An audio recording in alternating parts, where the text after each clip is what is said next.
Hello, everyone. Welcome back. Today, we are going to be talking about mood disorders and how we can identify different mood disorders, kind of what the symptoms look like, some trends in regard to prevalence and onset rates. And we're not going to get into treatment today. We'll kind of save the treatment information for a later lecture. But hopefully, by the time that we're finished today, you have a decent understanding of what a couple different mood disorders look like. So, we're going to start by looking at this concept of what we call a mood spectrum. And you can see it here. The idea of the mood spectrum is that for most people, most of the time, we experience our moods kind of in the center of this spectrum. And things happen to us episodically that cause our moods to, elevate or perhaps cause our moods to go down and make us feel upset and sad. And you can imagine a number of different examples that cause our moods to fluctuate along this spectrum. But again, most people are relatively centered. Now, perhaps something traumatic happens, someone close to you passes away, and we see a strong shift in that mood spectrum to the left. Or perhaps the best thing you could possibly imagine occurs to you. You end up finding out you get a full ride to your dream college, and you see this the strong swing off to the right. But again, that's going to kind of settle back toward the center. Underneath the mood spectrum, you can see all these different brackets, and these are the different mood disorders that are recognized by the DSM 5. Now, we're not going to talk about all of these, of course. In fact, we're just going to focus on two of them. We're going to spend a little bit of time talking about major depression, or what we call major depressive disorder. And you can see that that's all the way to the left of our mood spectrum. And then we're going to spend some time talking about bipolar disorder type 1. In fact, this will probably be the only time I declare it as bipolar disorder type 1. There are a couple different types of bipolar disorder that do or do not include a manic phase. If you hear me talking about bipolar disorder, if you read a question on a quiz or a test and it just says bipolar disorder, no, they're probably talking about type 1. They're talking about that disorder that includes a manic phase, and we'll talk a little bit about that later in this lecture. But let's go ahead and start by looking at the diagnostic criteria for someone who may be experiencing major depression. So, what you have in front of you here is a copy straight from the DSM 5 of the symptoms that a psychologist or a psychiatrist would look for if they suspect someone may be experiencing depression.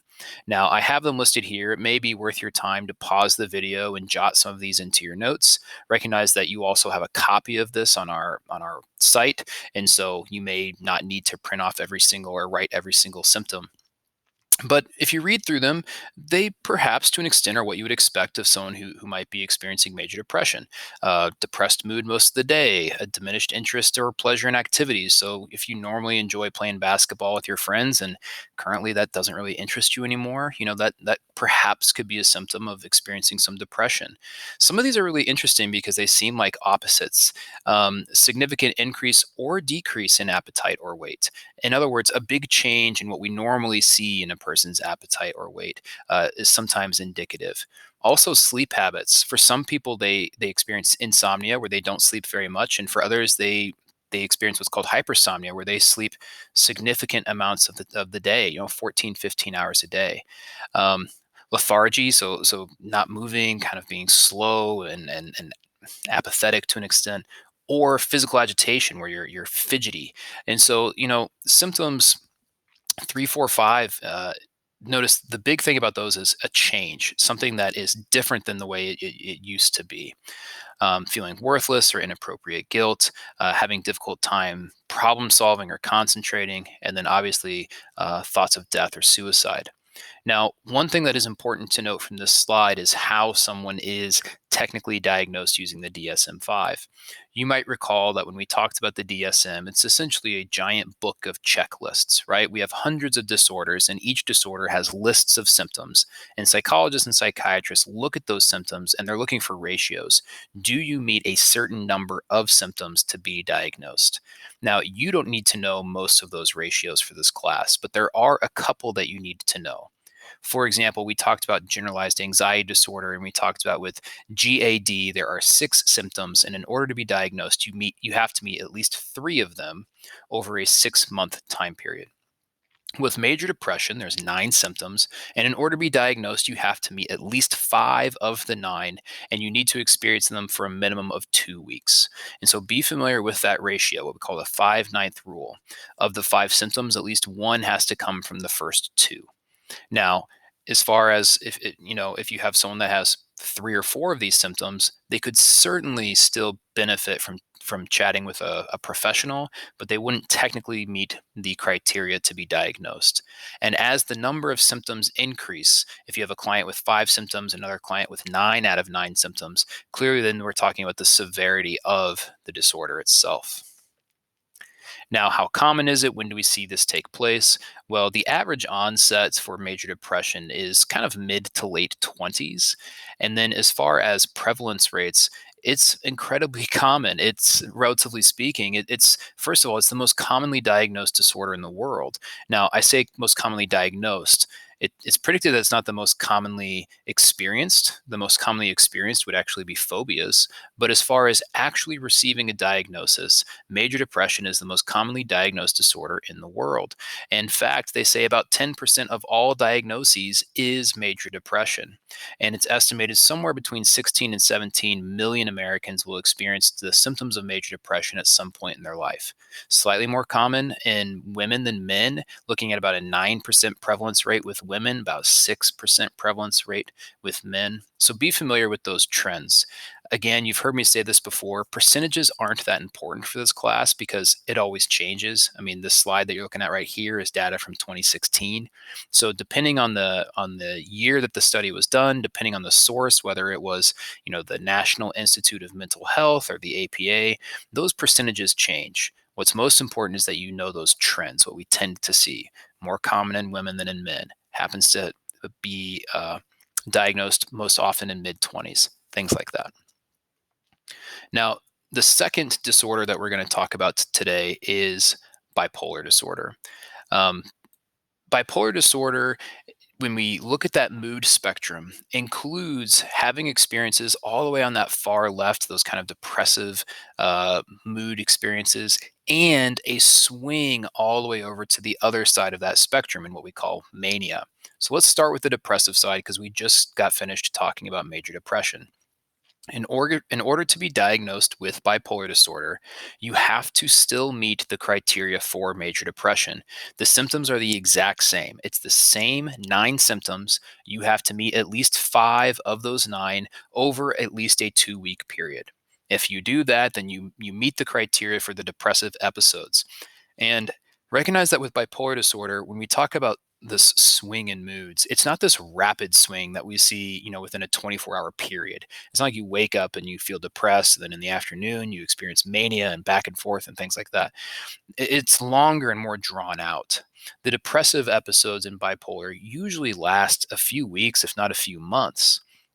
And then the episodes of mania, the other side of that spectrum, this is going to be shorter in regard to how long those episodes last.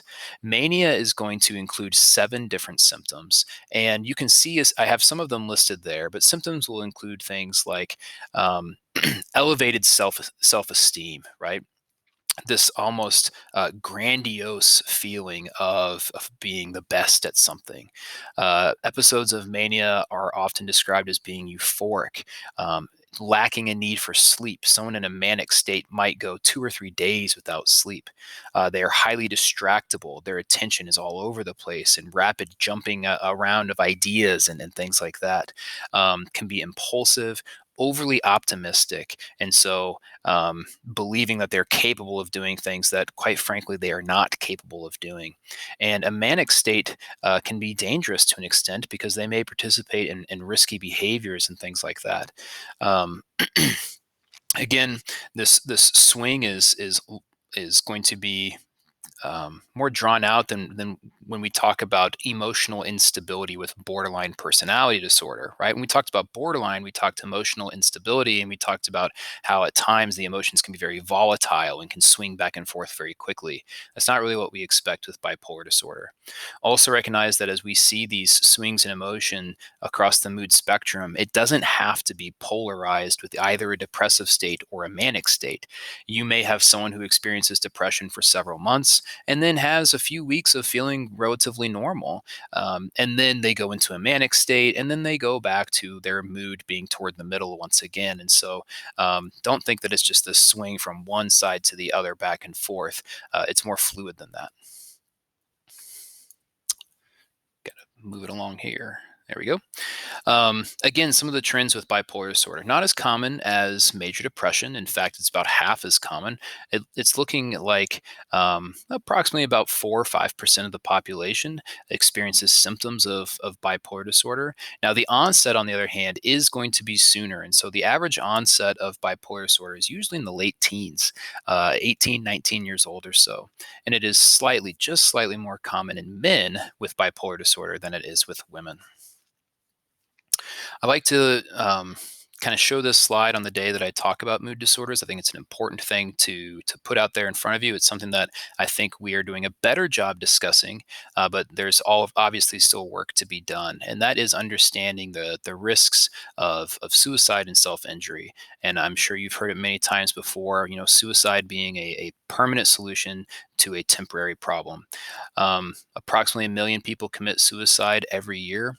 As far as some trends that we tend to see, women are twice as likely to attempt suicide, whereas men are 3 to 4 times more likely to actually die by suicide. This usually comes down to the method of suicide and men using more lethal methods than women.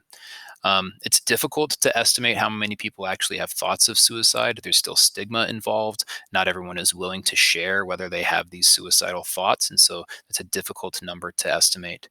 I have listed there a couple of different demographics and groups that tend to have higher risk of suicide, including veterans and people of the LGBTQ community.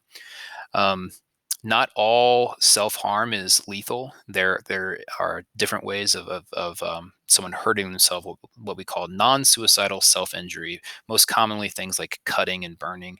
And there's a number of reasons why someone may participate in these types of behaviors. It can be distracting. It can be something that they believe they have ownership over, punishing themselves. And from a physiological standpoint, the process of cutting and burning can release endorphins, which for some people it makes them feel better temporarily. That number you see on the screen works. It's live. 1-800-273-TALK. I always tell students, put it in your phone. You never know, you may need it. Maybe you won't need it, but someone close to you might. So that number is live. I have that number posted in my classroom at all times as well. So it's a good thing to hold on to.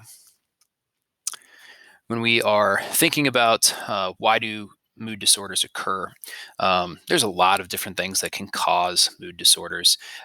We look, for example, at genetics, and we find things like if both of your biological parents have if one of your biological parents has major depression, for example, we're looking at about a 40% chance that you would have major depression. The heritability of something like bipolar disorder is actually even higher than that. It's closer to about 90%. Um, I'm going to pause. I want to rephrase the way that I'm saying that. When we're looking at heritability, we are looking at how likely is that the result of genetics. And so forget my comment about parent and child, and let's look instead at identical twins. If you have an identical twin diagnosed with major depression, the heritability is close to 40%. Whereas if you have an identical twin with bipolar disorder, now we're looking at about 90%. Sorry for that confusion. Um, Differences in brain chemistry. We see things, for example, of people suffering from major depression at times have smaller frontal lobes than a healthy control brain. We see a lack of serotonin at times with people who experience major depression. If we look at something like bipolar, on the other hand, we see an excess of norepinephrine. Um, there's this idea of learned helplessness. And with learned helplessness, people over time, they conditioned to believe that they have little control over what happens to them. And so you may recall we were talking about an internal and an external locus of control. Well, if you have an external locus of control, if you believe that your actions essentially carry very little consequence and there's not much you can do, and if you consistently have struggled or failed with something, then you may learn helplessness. You may give up on a task before even trying to do it, right? And then that circle there at the bottom, the explanatory style, there's actually quite a bit that goes along with the explanatory style, and it's our last slide for today. It may be worth pausing because there's a lot here, and there's quite a bit that you need to know. Um, with an explanatory style, it is essentially how we analyze why things happen to us, right? And so imagine some bad news, whatever it may be. You failed a test. On the screen here, I have the bad news of breaking up with someone that you're dating. And there are different ways that we can try to explain this. Why did this relationship not work out?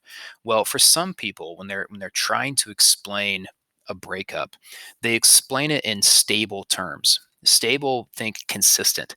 I will never get over this, right? I feel horrible and I will always feel horrible about this scenario.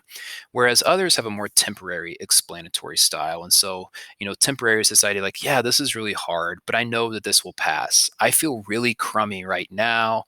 This stinks, but give it some time and I'm going to feel better, right?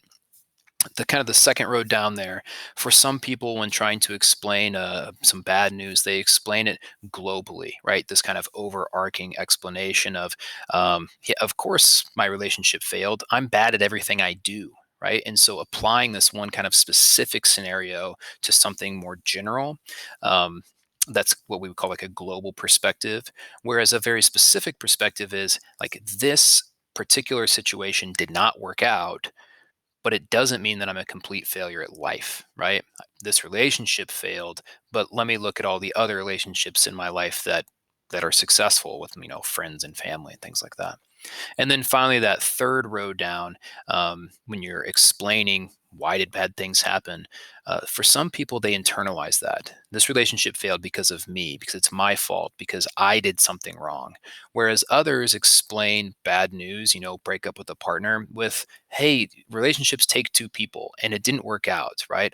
I have some blame, they have some blame. It takes both of us for a relationship to either be successful or to fail. And so it's a more external explanation as to what happened. So, what's the point? Kind of what are we getting at here? Well, for those who view negative situations with a stable, global, and internal mindset, they're much more likely to experience depression. Whereas others, when they have bad things happen to them, if they explain them in terms that are more temporary, more specific, and more external, they're more likely to have successful coping.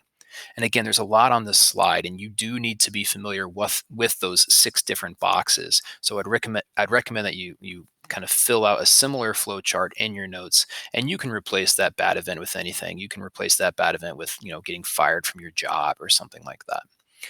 All right, that's it for mood disorders. Quite a bit today. If you have questions, make sure that you reach out to me. And as always, everyone, best of luck.